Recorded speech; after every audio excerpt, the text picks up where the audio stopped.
Hello everyone, myself Dr. Barkha Singh. Welcome back to Leaf Care Health. So previous video की continuation में ही we will start from page 5 to 2 और this will be the last part of this series. I hope ये series आपके लिए useful रही होगी. So start करते हैं. First is diurnal bladder control in child appears at the age of 3 years. Next is Kocher's test is done in obstructed trachea. सो इसमें क्या करते हैं, जो थायराइड ग्लैंड होती है उसका एग्जामिनेशन करते हैं. So slight pressure on the lateral lobes producing stridor is applied and this test will be positive when thyroid swelling has compress the trachea from both sides, है ना, जिसकी वजह से क्या होता है, सेबर शीथ या स्कैबर्ड ट्रेकिया क्लासिकल आपको साइन मिलता है ना. तो जो सॉर्ड्स होती हैं, तलवारें जो होती हैं, तो उसकी जो कवरिंग होती है उसको बोलते हैं सेबर शीथ. ठीक है, तो जो शेप हो जाती है ट्रैकिया की वो रिजेंबल करती है सेबर शीथ से, इसीलिए इसको ये नेम कर दिया गया है. आप पिक्चर में देख सकते हैं. आगे चलते हैं. RNA rich cell organelle is ribosome. Emotions are controlled by limbic system. Platelets are derived from megakaryocytes. नैष्टिकी चिकित्सा का प्रथमतः वर्णन आया है चरक में. Red blood cells are formed by reticulocytes. Estrogen is secreted by theca cells of the ovary. Theca cells को master cells भी कहते हैं, है ना. इसमें दो कंडीशन हो सकती हैं. हाइपर एक्टिविटी अगर थीका सेल्स की होगी तो हो सकता है इनफर्टिलिटी हो जाए ड्यू टू हाइपर एंड्रोजेनिज्म, और अगर अंडर एक्टिविटी होगी इन्हीं सेल्स की तो इससे क्या होगा, इनफर्टिलिटी होगी due to lack of estrogen. लेकिन जो मोस्ट कॉमन एंडोक्राइन कॉज है इनफर्टिलिटी का वो हाइपर एक्टिव थीका सेल्स की वजह से होता है. ठीक है, सो जस्ट ध्यान रख लेना. नेक्स्ट है progesterone is secreted by corpus luteum. So आप सबको पता ही है, अगर इफ़ प्रेगनेंसी डजंट हैपन तो कॉर्पस ल्यूटियम डिसइंटीग्रेट कर जाएगी, है ना, यूजुअली अबाउट 24th डे और we can say 10 to 12 days after ovulation और 2 to 3 days before menstruation starts. ठीक है, और जो प्रेगनेंसी वाली स्टेज है वहाँ पर जो मैक्सिमम ग्रोथ होती है कॉर्पस ल्यूटियम की वो 8th वीक तक हो जाती है. उसके बाद में वो डीजनरेट होना स्टार्ट हो जाएगी और बाद में जो प्लेसेंटा है वो उसकी फंक्शनिंग टेक ओवर कर लेता है कॉर्पस ल्यूटियम की. ठीक है. Next is Fothergill's operation is indicated in prolapsed uterus. तो इसमें जो सर्विक्स है वो एक्सरसाइज कर लिया जाता है. ठीक है. प्रोलैप्स्ड यूट्रस में ही एक और सर्जरी की जाती है, मैनचेस्टर्स और मैनचेस्टर्स ऑपरेशन, जो भी आप उसको प्रोनाउंस करते हैं. नेक्स्ट देखिए, when a patient is suffering from periodic pleuritic pain, haemothorax and haemoptysis, it's the case of advanced stage of pulmonary TB. ठीक है. नेक्स्ट देखिए, carcinoma of cervix is more common in women of age group 35 to 50 years और more specifically I would say 45 to 50 years, जो menopausal state होती है उस time पर chances होते हैं. ठीक है. और जो सर्विक्स का जो कॉमनेस्ट कार्सिनोमा है वो है स्क्वैमस सेल कार्सिनोमा. ठीक है, तो ये भी याद रख लेना. नेक्स्ट देखिए, fibroid uterus mainly occurs in the nulliparous and sterile females. Advisable treatment for fibroid uterus is abdominal hysterectomy. If the case of excessive bleeding per vaginal is unknown, it is called as DUB. Area of uterine pacemaker is uterine endofallopian tube. तो इस area पर insert किया जाता है. Full dilatation of cervix is 4 inch, that is 10 centimeter. The commonest position of fetus in the uterine cavity is left occiput anterior. When the lochia और lochia, जैसे भी आप बोलते हैं उसे, turns turbid white, it is called as lochia alba. ठीक है, तो एल्बा मतलब वैसे भी वाइट होता है, तो इजीली समझ जाएंगे आप.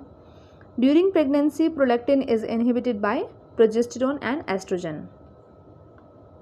मूषक तेल का पिचू दिया जाता है योनि कंद की चिकित्सा में. इसके साथ साथ गुदभ्रंश में, रेक्टल प्रोलैप्स में भी आप देखेंगे वहाँ पर भी मूषक तेल का उल्लेख मिलता है ना. और जो योनि कंद है उसमें जो लक्षण बताते हैं उसमें ऐसा बताया गया है कि पूय शोणित जो है स्राव होता है और जो आकृति हो जाती है योनि की वो कैसी होती है, निकुच, या फिर कुछ आचार्य बोलते हैं निकुच आकृति जबकि कुछ बोलते हैं लकुच आकृति. ठीक है, तो दोनों ही याद रख लेना. इसके अलावा जो इम्पॉर्टेंट है योनि कंद में वो ये है कि कफज योनि कंद के उसमें लक्षण में बताया हुआ है नील पुष्प समकाशम. ठीक है, तो ये उपमा दी हुई है। नेक्स्ट देखते हैं, in haemophilic patient before operation platelets are transfused. Liver dullness is present in amoebic liver abscess. Blotting paper like tongue is seen in ancylostomiasis. ठीक है, तो वाइट लेयर की कोटिंग मिलेगी आपको। Wilms tumour is found in kidney. Wilms tumour is treated by nephrotomy and pure radiation. Risus sardonicus is found in tetanus. तो involuntary जो facial muscles की जो मूवमेंट होती है वो टेटनस में मिलती है, हम ऑलरेडी डिस्कस कर चुके हैं। Dose of rifampicin is 450 mg per day. शल्य कर्म के पश्चात भोजन दिया जाता है इन विदृधि। Chlorpromazine is a major tranquilliser. Juvenile diabetes is prone to ketosis. Chakrapani के अनुसार पुराण ज्वर होता है 12 दिन के पश्चात। ठीक है, और ज्वर निराम कब होता है? 8th day. ठीक है, इसके अलावा ज्वर के काल बताए हुए हैं दोष अनुसार कि वातिक ज्वर अगर होगा तो वो 7 दिन में ठीक हो जाएगा, पैतिक वाला 10 दिन में और कफज वाला 12 दिन में। नेत्र रोगों में अपत्य है माश। शारंधर के अनुसार बंध्या एवं शंडी की चिकित्सा हेतु प्रयुक्त शतपुष्पा की मात्रा है 100 पल। ठीक है, तो बंध्या में जो दोष बताया है आचार्य सुश्रुत ने वो है वात, और शंडी में सन्निपात। ठीक है, इसके अलावा बंध्या में आचार्य सुश्रुत बोल रहे हैं नष्ट आर्तवा।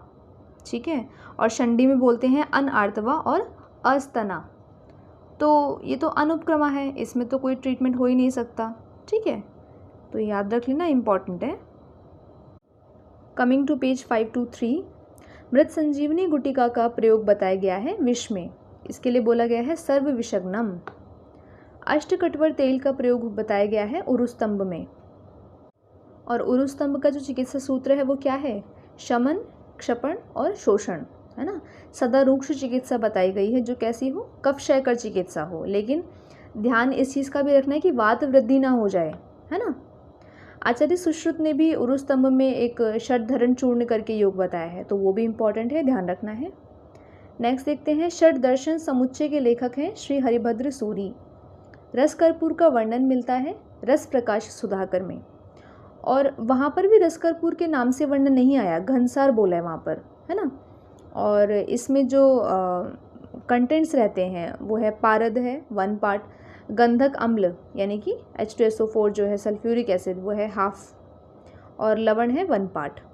ठीक है, और इसका जो यूज़ बताया गया है, इंडिकेशन है, वो फिरंग रोग आदि में बताया हुआ है। ठीक है, अतिसार फिरंग आदि में। नेक्स्ट देखिए, चरक अनुसार आड्यवात है, तो ये भी हम डिस्कस कर चुके हैं। मेद आवृतवात और वातरत, ये आचार्य चरक बताते हैं कि आड्यवात है। ठीक है, भावी व्याधि प्रबोधक अवस्था है स्थान संशय अवस्था। चतुर्थ जो क्रियाकाल है पूर्व रूप, है ना। लोम शातन किस कृमि का लक्षण है? रक्तज, रक्तज कृमि में, तो वहाँ बताया हुआ है कि जो रक्तज कृमि होते हैं वो अपादश्च, यानी कि इनमें पाद नहीं होता है, अदृश्य, देख नहीं सकते क्योंकि ये अति सूक्ष्म होते हैं। और एक और लक्षण है इसका कि तरुण अस्थि का भक्षण करते हैं। ठीक है, नेक्स्ट देखिए, सुश्रुत अनुसार अर्श किस प्रकार की व्याधि है? आदि बल प्रवृत्त।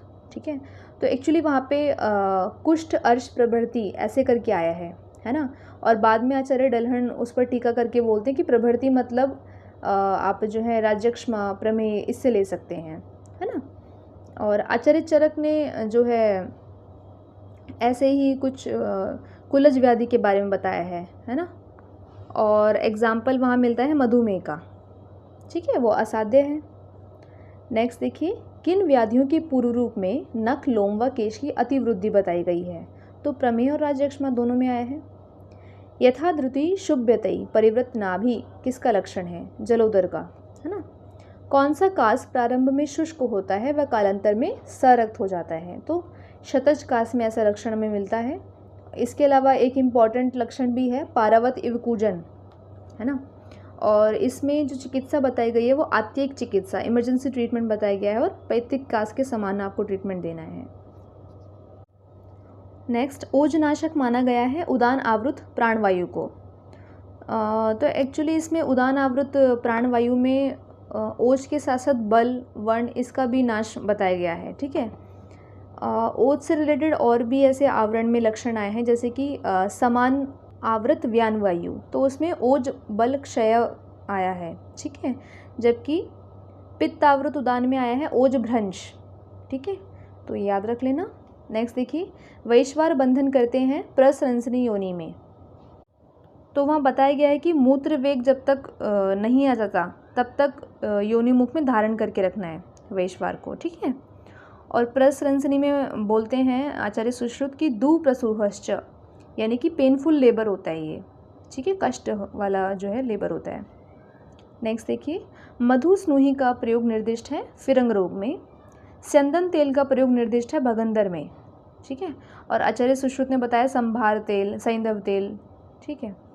अभ्यानुज्ञा है इच्छित व अनिच्छित दोनों विषयों को स्वीकार करना, तो चरक विमान 8 में ये जो 44 वाद मार्क पूछे गए तो वहाँ का ये रेफरेंस है।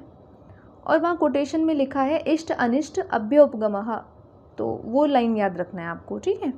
कई बार डायरेक्टली भी रख के पूछ लेते हैं।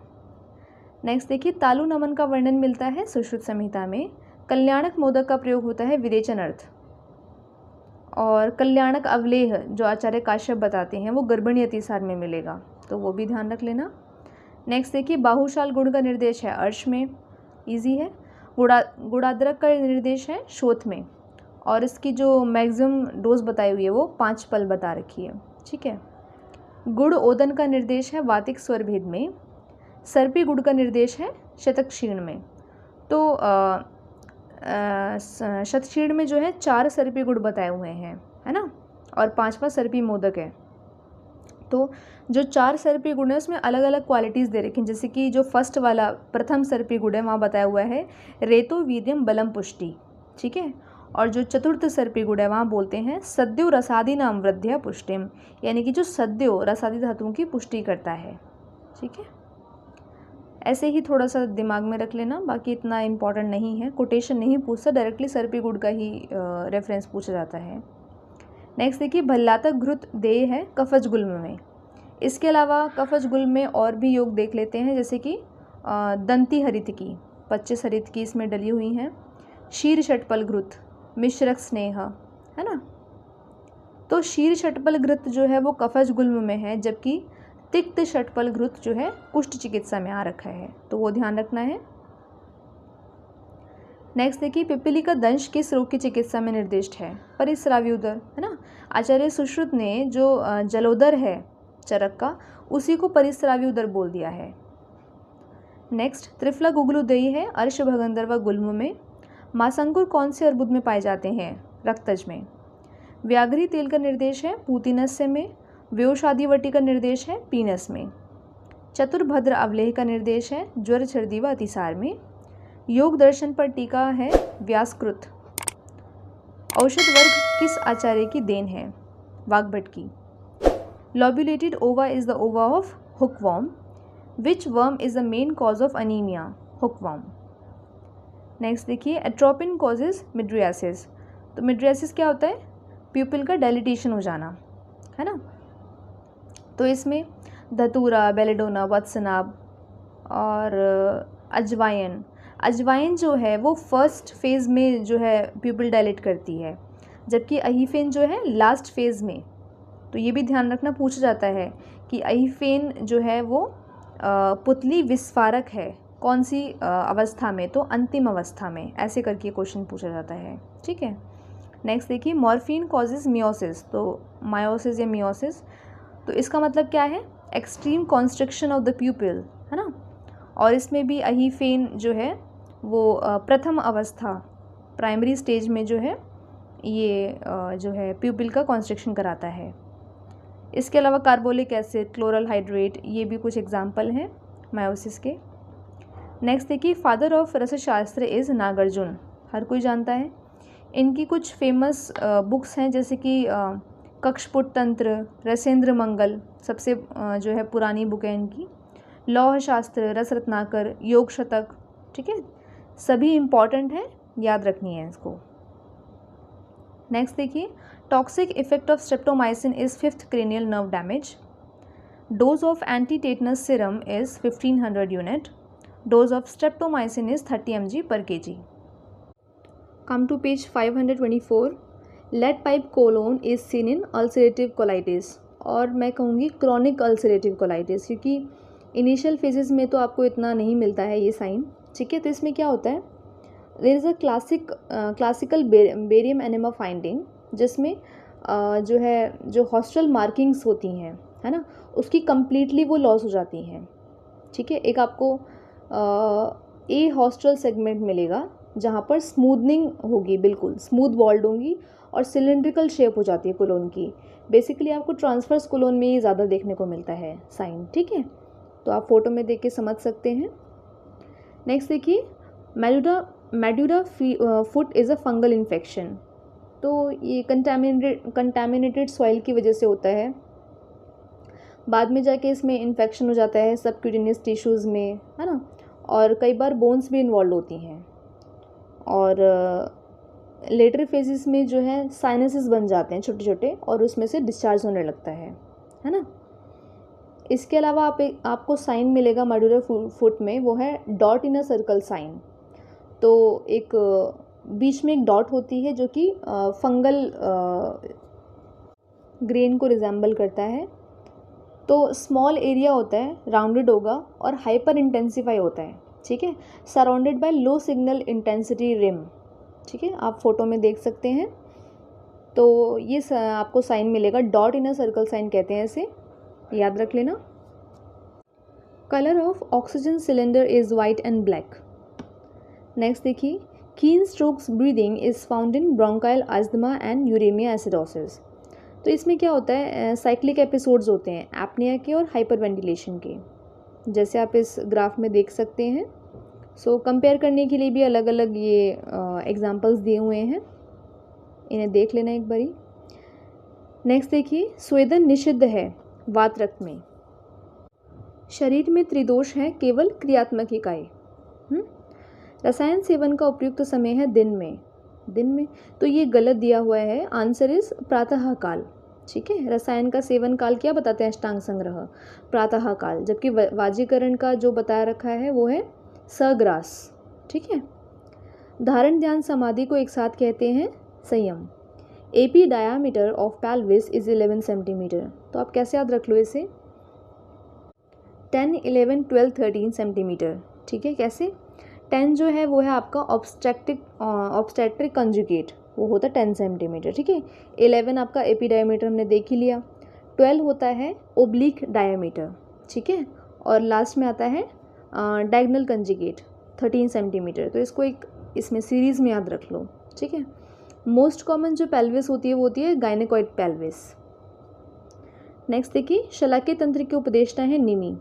सुश्रुत ने षटक्रिया काल का वर्णन किस अध्याय में किया है, व्रण प्रश्नीय अध्याय में।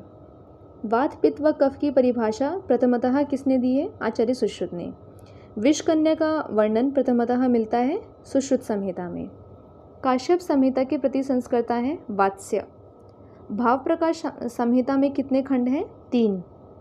सुश्रुत पर आयुर्वेद रहस्य दीपिका टीका किसने लिखी है, भास्कर गोविंद घाणेकर जी ने। Maximum quantity of amniotic fluid is in 35th week. Body cells require nutrition by diffusion. Shock is generally governed by neurovascular changes. Befonium hydroxynaphthalene granules are used in hookworm. Ankylostoma infection occurs through ruptured skin. Dentate nucleus is found in cerebellum. तो आप इस picture में देख लो, बाकी सारे nucleus की भी कुछ लोकेशन दे रखी है। Next is acetabulum in the body is recognized as bony cavity. मृत्युकृत व्याघ्र रोमवत लक्षण है चंद्रिका युक्त अभ्रक सेवन करने पर, ठीक है। माघ मासे जायते किसके लिए कहा गया है, माक्षिक के लिए। आम एवं पक्वमल की परीक्षा प्रथमतः किस आचार्य ने दी, वाग्भट ने। कौन सा दोषज प्रकृति वाला पुरुष सदा आतुर कहा गया है, वातिक। संक्रामक रोगों के लिए आयुर्वेद में कहा गया है औपसर्गिक रोग, है ना। सुश्रुत निदान कुष्ठ में आप देखोगे तो वहाँ पर औपसर्गिक रोग बताए हैं, कुष्ठ, ज्वर, शोष और नेत्राभिषंध। च्यवनप्राश निर्माण में शारंधर ने अष्टवर्ग के कितने द्रव्य लिए हैं, तो इन्होंने 7 लिए हैं और आचार्य चरक ने 5 लिए हैं, ये हम ऑलरेडी देख चुके हैं। कुमकुम का कौन सा भाग प्रयोज्यांग है? स्त्रीकेशर भाग, है ना। वात रक्त की प्रसिद्ध औषध है सुरंजान। खटमल मारने में प्रयोग होता है जलकुंभी का। किस वृक्ष के कांड त्वक में छेदन करने से रक्तस्राव होता है? मांस रोहिणी। किसके बीज का तेल एस्ट्रोजन के समान कार्य करता है? चंद्रशूर। तो चंद्रशूर आदि जो चतुर्बीज हैं, है ना, मेथिका, काला जाजी, यवानिका, तो वो केवल आपको भाव प्रकाश निघंटु में ही इसका वर्णन मिलता है, ठीक है, बाकी कहीं नहीं मिलेगा चतुर्बीज का। और भाव प्रकाश निघंटु को हरित्यादि निघंटु भी कहते हैं, है ना। नेक्स्ट देखिए, गुप्त स्नेह पर्याय है अंकोल का। धातु पौष्टिक चूर्ण के घटक हैं मखान व अकरकरा। किसके तेल का प्रयोग बेरीबेरी नामक रोग में किया जाता है? ज्योतिषमती। हिमांशु तेल का मुख्य घटक है मुचकुंद। नेक्स्ट ये लास्ट पेज है 525। ब्लैक वाटर फीवर में किसकी मूल त्वक का प्रयोग करते हैं? आरगवत की। वाटर प्यूरिफिकेशन कतक से किया जाता है एंड देयरफॉर इसका नेम भी है क्लियरिंग नट। रस प्रधानम आहार द्रव्यम वीर्य प्रधानम औषध द्रव्यम, चक्रपाणी का मत है। सुश्रुत उक्त काकोल्यादि गण का अष्टांग में निम्न गण के अंतर्गत वर्णन किया गया है, तो ये जीवने गण में ले लिया गया है ना। षडंग शरीर व षोडशांग हृदयम के लेखक हैं आचार्य पीवी शर्मा। चरक समंगे के लेखक हैं आचार्य पीवी शर्मा। प्रताप लंकेश्वर रस का रोग अधिकार है सूतिका ज्वर। तो इस पे क्वेश्चन पूछा गया था कि इनमें से कौन से रस में मुक्ता शुक्ति नहीं है, तो ध्यान रखना है प्रताप लंकेश्वर में मुक्ता शुक्ति नहीं है। शंख भस्म में है इसमें 8 भाग वो भी, ठीक है। और इसकी जो मात्रा है वो है 1 वल से 1 वल है और या फिर 3 रत्ती, और अनुपान जो है वो है आद्रक स्वरस, ठीक है, तो थोड़ा सा ध्यान रख लेना। नेक्स्ट देखिए, तंडुलिया का प्रयोग तंडुलोदक के साथ निर्दिष्ट है प्रदर रोग में, तो ये यूपीएससी 2020 में पूछा गया था, याद रख लेना। रक्तपित्त में पित्त के किस गुण की वृद्धि होती है? उष्ण और द्रवांश की। नृपति वल्लभ रस देह है गृहिणी में, चंद्रकला रस देह है मूत्रकृच्छ में, ठीक है। मूत्रकृच्छ में और जो पूछा जाता है क्वेश्चन वो प्रदर के लिए आता है, तो ध्यान रखना है प्रदर में देते हैं चंद्रकला रस को। और नेक्स्ट देखते हैं, देव कुसुम आदि वटी का मुख्य घटक है लवंग। किस रोग को पापजन्य माना गया है? तो 4 रोगों को पापजन्य माना गया है, उदर रोग, कुष्ठ, श्वित्र और क्रमिज शिरोरोग को, ठीक है। चौप चीनी का प्रयोग किया जाता है फिरंग में। तालिकेश्वर रस कुष्ठ में देते हैं। महामृगांक रस प्रयोज्य है राज्यक्षमा में। क्षारघृत का प्रयोग निर्दिष्ट है गृहिणी में। विषाद किस प्रकार का नानात्मज विकार है? वातिक। सप्त धातु में से संबंधित कौन सी परीक्षा दशविध परीक्षा में से है? सार परीक्षा। शिलाजतु में लोहे का प्रतिशत है 2 से 5%। स्टील में कार्बन का प्रतिशत है 0.2%। स्वर्णवंग में स्वर्ण नहीं होता है, ध्यान रखना है। Quantity of gastric juice is 400 ml per day. Daily secretion of pancreatic juice is 1.5 litre. किस आचार्य ने अमाशय को मांसाशय भी कहा है? चक्रपाणी ने। नाना अर्थ घोष कोश दूसरा नाम है शिवकोश का। शशि लेखावटी का रोगाधिकार है श्वित्र, और श्वित्र में क्या चिकित्सा बता रखी है? स्रंसन, है ना, मृदु विरेचन कराना है। तो आज के लिए इतना ही रखते हैं, हमारी ये सीरीज़ कंप्लीट होती है। So till now we have completed 875 questions. So देखिए बहुत ही ज़रूरी है, मैं पहले भी ये चीज़ बोल चुकी हूँ, फिर से रिपीट कर रही हूँ कि क्वेश्चंस को प्रैक्टिस करना is most important key to succeed और to crack any entrance test. So एक तो रिवीजन करना है, दूसरा क्वेश्चन पेपर करना है, ये इम्पॉर्टेंट है, ठीक है। I hope this videos were useful to you. So if you like this video, then please do like, share and subscribe Leaf Cure Health, and for more updates click on the bell icon for further notifications. Thank you so much for watching. Keep studying and all the very best.